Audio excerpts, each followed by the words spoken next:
What's up, everybody, and welcome into the 24/7 Sports College Basketball Show. I'm your host, Adam Finkelstein. And before we get going, please make sure you share and subscribe to this 24/7 Sports channel. We've got another busy show for you here today. It's been a busy couple of weeks here on the recruiting trail. The NCAA Academy is tipped off today, and that is following 2 weeks of the recruiting periods. We're going to update all of that. But first, we have a live commitment from a top 40 prospect in the country. That is Alec Blair. We're going to be joining him live as he makes that big announcement. So without further ado, we are going to go to the 4-star prospect himself. How's it going? Good, Alec. How you doing, man? I'm doing fantastic. I'm excited. Thank you guys for having me. Yeah, thanks for doing this with us. Now, Alec, this is, some people have been out on the circuit and stuff. They're saying, wait a minute, who's Alec Blair? And we're saying, he's a top 40 guy. You don't know who Alec Blair is? Why haven't people seen you on the basketball trail quite as much as some of the other top national prospects? Well, I'm a two-sport athlete, so I play baseball too. And so the summers, like pretty much every summer, I've been playing a lot of baseball. I actually just got back from the USA trials. So, definitely wish I could have been there and wish that everyone could have seen me, but it is what it is. And I'll just have to dominate high school now instead. There you go. And you are, correct me if I'm wrong, you are a big-time baseball prospect, center fielder, right? Yes, sir. Yeah, I definitely like to think that. So yeah, definitely being talked about for as a Major League Baseball prospect from people who know that game, what they tell me. So that makes this announcement and your recruiting process very unique. So what has this been like trying to weigh options in both sports? It's been awesome. Like I've loved every single step of the way. Like, baseball and basketball are two very, very different sports. And, baseball wise, kind of the recruitment started early, really, I think I got my first couple phone calls in the 8th grade and I really picked up a lot of offers freshman year. But basketball, like we said earlier, I don't really get to play a lot of AAU. So a lot of college coaches didn't see me until later. And, I'm very, very grateful for you guys because after my freshman year, I got ranked pretty high and that I think attracted a lot of competition. So there were, guys, a lot of higher ranked prospects wanted to come in and play our high school. And that allowed me to perform in front of a bunch of, basketball coaches. And, I wouldn't really be here without your guys' help. So thank you. Well, I can't take the credit for that. I know our own Eric Bossi, who's going to be joining us shortly, and Brandon Jenkins. We're both in California this year to see you during the high school season. It's ironic we're doing this right now when the NCAA Academy is taking place, because that's the first time I saw you play live was at this time last year when you were taking part in that camp. So, but sure. Hey, listen, enough about that. The time is now, and there's a lot of people, fans in both sports, want to know which sport you're going to be playing and where you're going to be playing it. For sure, yeah. So first off, I would just like to thank a couple people. I wrote a little list down, but the man above, I want to thank God for everything. And, without him, none of this is even possible. So I'm just trying to fulfill his plan and, he's guided me on this path. So I'm very grateful for that. My family as well, just, for always being supportive and, always having my back. Every single coach, from when I was just a little peewee to now, they've been instrumental in my athletic career. So I'm grateful for them, every trainer, and then also my advisor too. Every college coach that's ever reached out to me, phone call, text, DM, anything, I'm grateful for every single, interaction. It's meant so much to me this entire journey. So, it was hard telling a lot of these coaches no. I was actually in tears, but, it is what it is. And ultimately, like I said earlier, I think that I just had to follow God's plan for me. And, and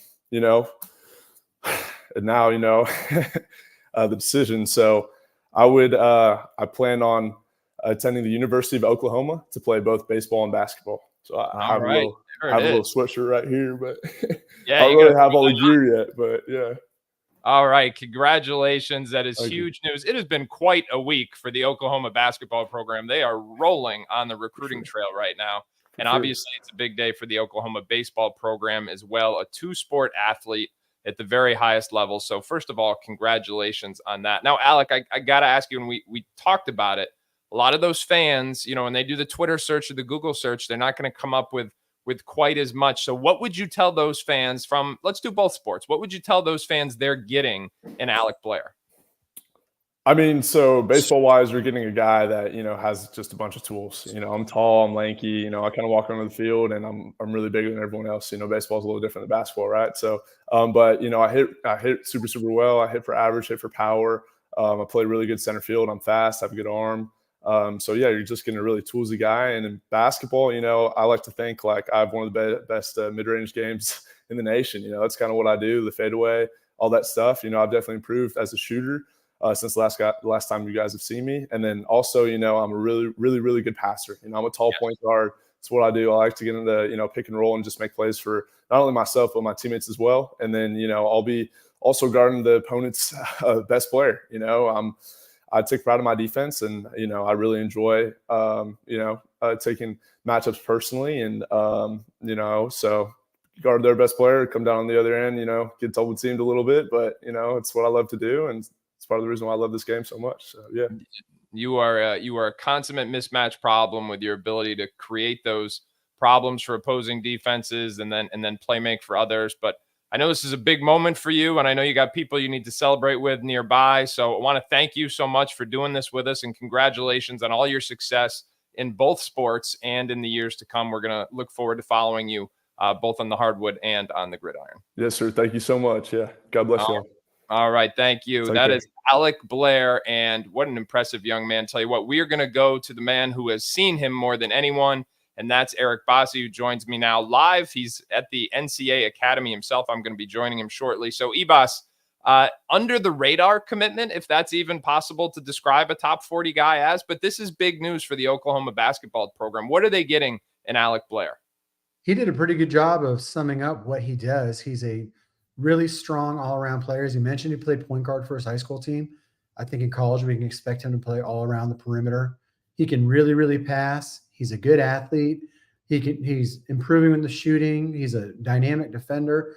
He's a guy that I really think if he was playing basketball full time, we would be talking about as a potential top 25 player and a guy who legitimately has next level potential. And it's crazy because if you talk to the baseball scouts, he has legitimate next level potential on the baseball diamond as well. So we're just talking about a really well-rounded athlete, a guy that plays hard. And, credit to Oklahoma, in particular, assistant coach Clayton Custer really went in there and really fought for him to come and play basketball too. And they've gotten a guy that can help them out immediately in both sports by all accounts. Yeah, no doubt about it. And you heard it right there. Eric Bossi said he's a McDonald's All-American. That's essentially what you get if it's a top 25 caliber talent, a McDonald's All-American caliber talent going to Oklahoma. Their second commitment from the high school ranks in the last few days, third overall if you consider transfers. So obviously huge news for the Sooners. You can find much more on Alec's commitment, all the latest recruiting news as well, 247sports.com. We've always got the wall-to-wall team coverage, recruiting rankings, transfer portal updates. It's all there, 247sports.com. All right, I'm going to bring back in Ebos as well as our colleagues, Brandon Jenkins and Travis Branham here. As I alluded to, it has been a busy couple of weeks. Ebos, you are currently at the NCAA Academy. Last week, you were at the Puma Pro 16 event. Brandon, you were at the Under Armour Association Finals out in Chicago. Travis, you were, where were you, Travis? You were at the Adidas All-American Camp in Atlanta. Were there flight problems there? Atlanta Airport. That's a whole nother subject. All right, guys, we're going to go to Bossi first because he's got to get back in the gym here. But basically what we want to do here is talk about what we saw in the second week of the recruiting period. But I know there's an emphasis to talk about the individual players, and we're going to do that. But with all of these circuits wrapping up, I think it's only appropriate that we start with the teams that won championships, because at the end of the day, that's the point of this game. You got to win the game. So, Bossi, I know you got to run. We're going to go to you first. Who did you see at the Pro 16 from a team perspective that came away with that Puma championship? The BTI United team, and this is a team that there was a lot expected of them. They had two top 30 players and 7-footer Xavion Staten and skilled 4-man Nick Kamania, and they had a good surrounding cast around them. Isaiah Johnson is a rising point guard. Trent McClain is a really skilled power forward who Travis and I are both really high on. So it's one thing to go in there with the expectations. It's another to get it done. But both Staten and Kamania were awesome. Kamania was named as the MVP of the event. They just backed it up, and they're a really good team. And Puma's kind of an upstart thing. This is the first year that they've backed things.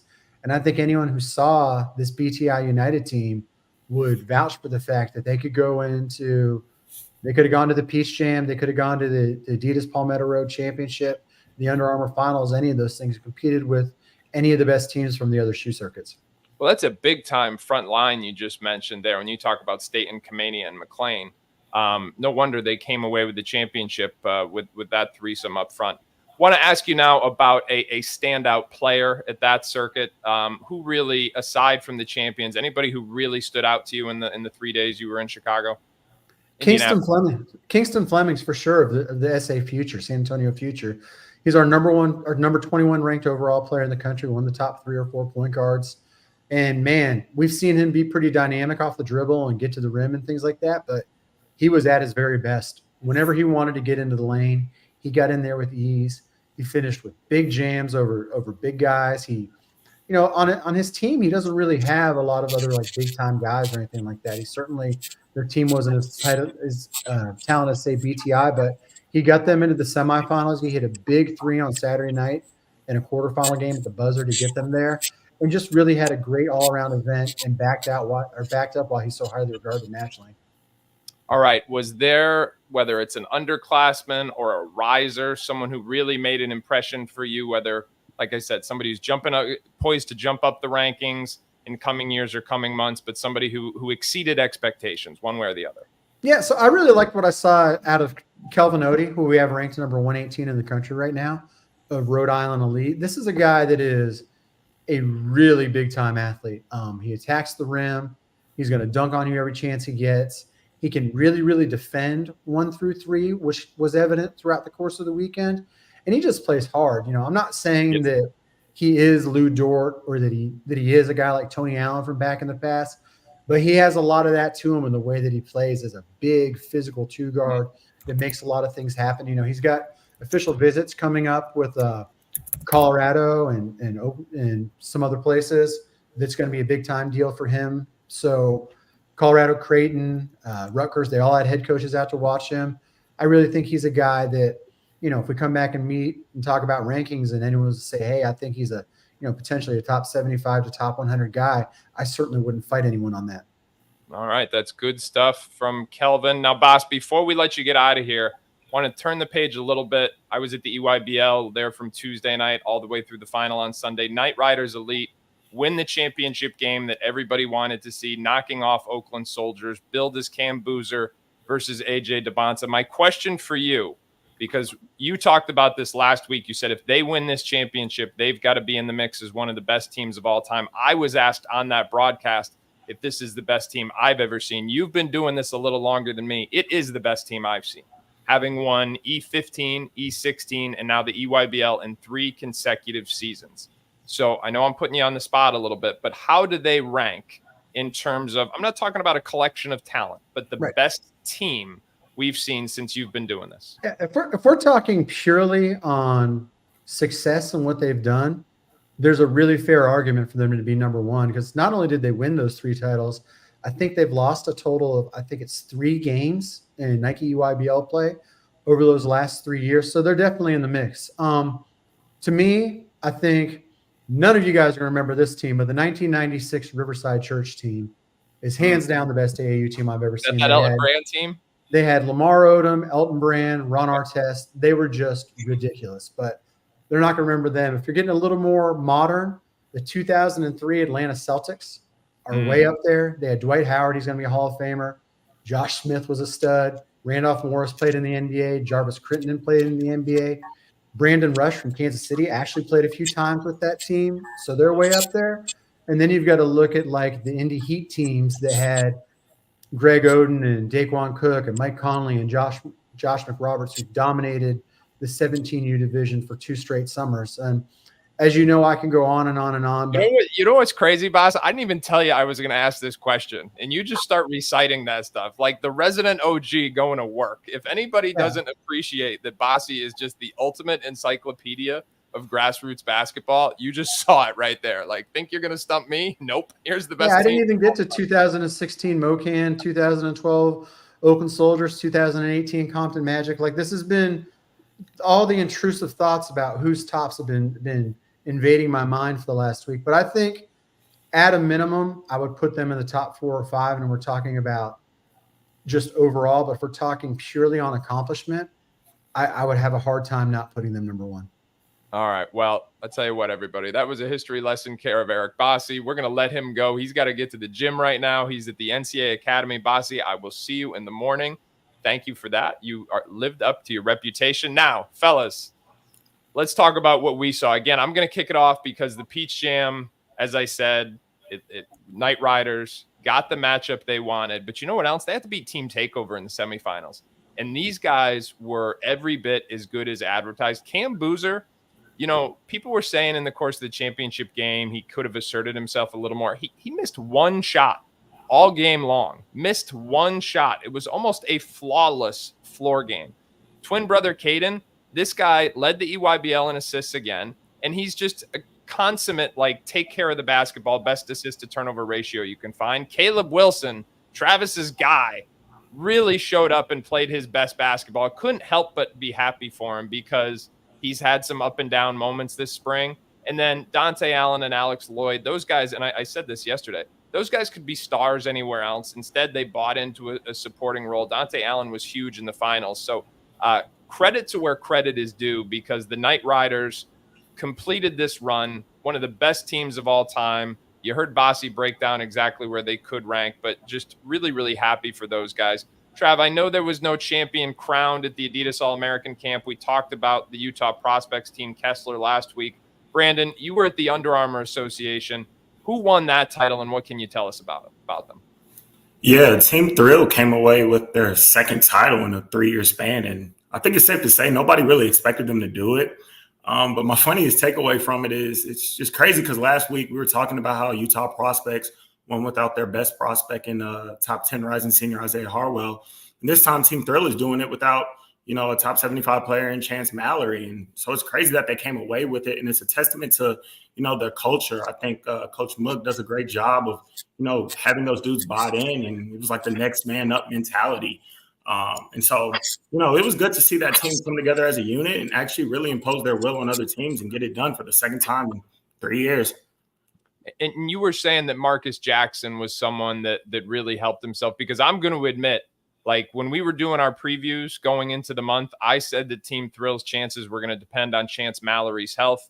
You mentioned it there. He didn't play at all, right? So Marcus Jackson ended up having to step up in a big way. Yeah, and what's so crazy, Chance being out with that broken ankle, you would think that somebody else would step up from a scoring perspective, but Marcus really does it with his athleticism. He was a difference maker in terms of rebounding, blocking shots, and he did so in an exciting fashion.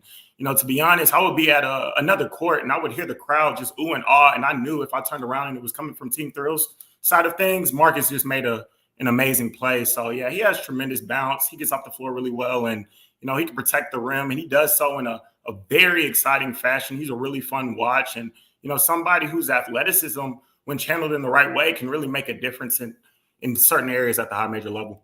Yeah, I think you said it perfectly right there. You channel that athleticism in the right way. He buys into efficiency, and he showed this week he could drive winning. I think it's safe to say he could be playing his way up those rankings as well. All right, Trav, you were in Atlanta at the Adidas All-American Camp, and that's a different kind of evaluation setting, but it was a very similar name that stood out. What was the big takeaway for you from that setting? Yeah, every single time I watch Nate Amit, I come away impressed, and that was the case this past week. I actually got to watch him in two different settings. He was playing at the 3SSB All-American Camp, and he was also playing at an on-the-radar hoops event just down the street with this team-loaded Virginia team. And as I said, every time I watch him, I come away impressed. He shows some sort of area of improvement and development just every single week, it seems like. And this time, it was his ability to just create with the ball in his hands. In an all-star setting, you really never know what you're going to get. But for Nate to come out, he was clearly coming in with energy and focus, and he was determined to go out there and really end on a positive note. And as I said, just the ability to create and score off the dribble. He's getting stronger with the basketball. You can tell his frame is just now starting to scratch the surface of what it can ultimately become. He's looking a little bit more physically mature looking like he's adding a little bit more strength. So as he continues to develop that, and another thing he really showed was just strength perspective. If he's trying to push you up and he can't really get by you, just again because he's not physically strong yet, he can shoot over the top of you. And so there's a couple of times he got the ball thrown down to him in the post. He tried to make a move to the paint, got his way stopped, but he would just immediately just pull up and just shoot right over the top of people for about 15, 18-foot jumpers.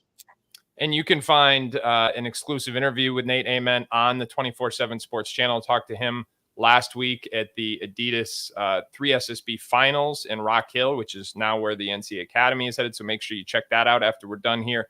Brandon, back to the UAA. Your biggest standout outside that championship game was who? Yeah, it was Davis Fogle of Seattle Select. And I think it's worth noting that Seattle Select won, the championship at the UA Rise division, Under Armour's second tier division on that league.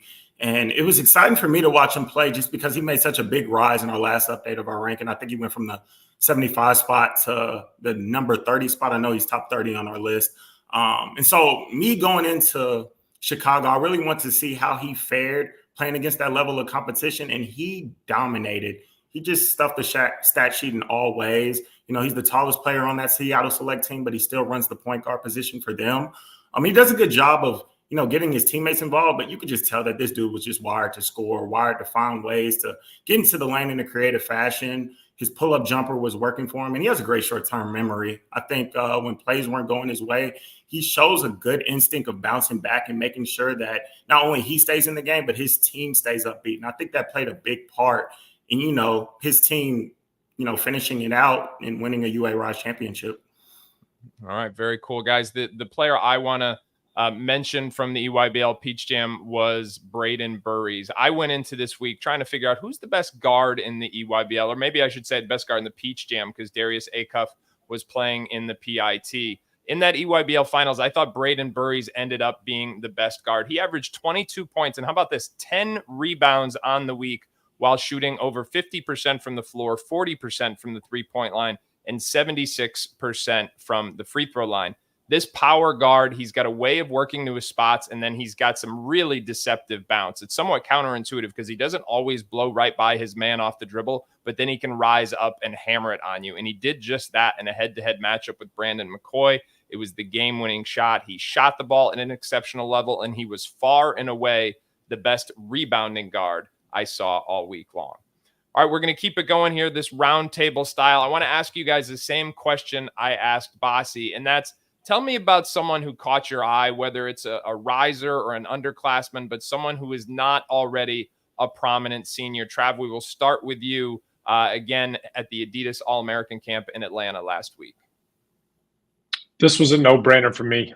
We actually got to watch him several times throughout the course of the spring and summer. I know he impressed Brandon Jenkins. I know he impressed Eric Bossy, and that is 2027 big man Obinna Akizi Jr. He is a 6'11", pushing 7 feet tall with a lengthy wingspan. And what really stood out to me over the weekend at the 3SS All-American Camp, although it was a limited viewing of just how much these kids got to play, it was just the instincts and the timing as a rim protector. As you can see there on the screen, not many kids his age or in high school in general just have that natural feel and instinct to go up and block shots without fouling, especially, but also on the offensive end. He already has a foundational skill set. He has great hands. He has good touch around the rim. He has left and right hook shots. Now it's just a matter of just letting the course letting everything just take its own course. Just stay out of the way. Let him continue to develop. Let him to continue to grow into his body and just start to naturally expand. So there's so much talent, so much upside here, that he's a player that I'm very excited about, and I think he's one that we are going to be talking about quite a bit here over the years to come. All right, very cool. Brandon, same question to you, an underclassman or a riser from the Under Armour Association Finals? Yeah, I think I'm going to stick on the 2025 train here and go with Omari Witherspoon for DC Premier. And I know he's a guy that I know that you've seen during the Scholastic Live period, and I know Bossy wrote about him during the first weekend of the July Live period at Under Armour, and he impressed me as well. I I just think when you look at a guy who's 6'4", 6'5", who can, play on the ball, get to his pull up, those long arms. I mean, he has defensive potential. He can score with either hand at the basket. I mean, there's just so much that he can do. And so, just reading previous write-ups before watching him play, I really want to see how talented he was because I know he can make a push for top 150 status. But, after watching him play, he seems like a dude who should be in consideration for 4-star status. And I think his recruitment is starting to reflect it. He had Kevin Willard at his games. I know Butler was there. Mike Young from Virginia Tech was there. And a lot of other high major suitors that were starting to get involved and that he's looking to lock in visits with. So, yeah, he's definitely a talent that I'm, looking forward to see how he grows moving forward. Yeah, Amari Witherspoon has had a huge month, and you said it. It started at the Scholastic Live periods. He picked up, he had like a top 3 going into there. I think it was 2 A-10 schools in Butler, and now he's got like multiple high major programs who've offered since. So his recruitment potentially could just be totally redefined. But and you broke down exactly why, and we've all thought the same thing. It was me in June, then Bossy first week in Atlanta. You saw the same thing this week. So I think it is a very good bet that he's going to be included in those updated national rankings next month. Guys, the player I want to recognize, an underclassman from the Peach Jam, is Mika Murinen from Brad Beal Elite 16s. He was already ranked in the top 50, and I'm going to tell you what, the biggest takeaway for me is that is way too low. You can just watch these clips, and we're talking about someone who is 6'10", 6'11", and you're seeing it. The splash from behind the three-point line. He puts the ball on the floor and attacks the rim with long strides. He can block shots. He does just about everything. Now, Travis, you saw him earlier in the week. I ended up seeing him later in the week. And you see those bandages on his neck. That's because he took a nasty fall in the quarterfinals, wasn't able to play in the semis, came back in the finals, and was absolutely huge. This guy looked like a potential 5-star prospect to me.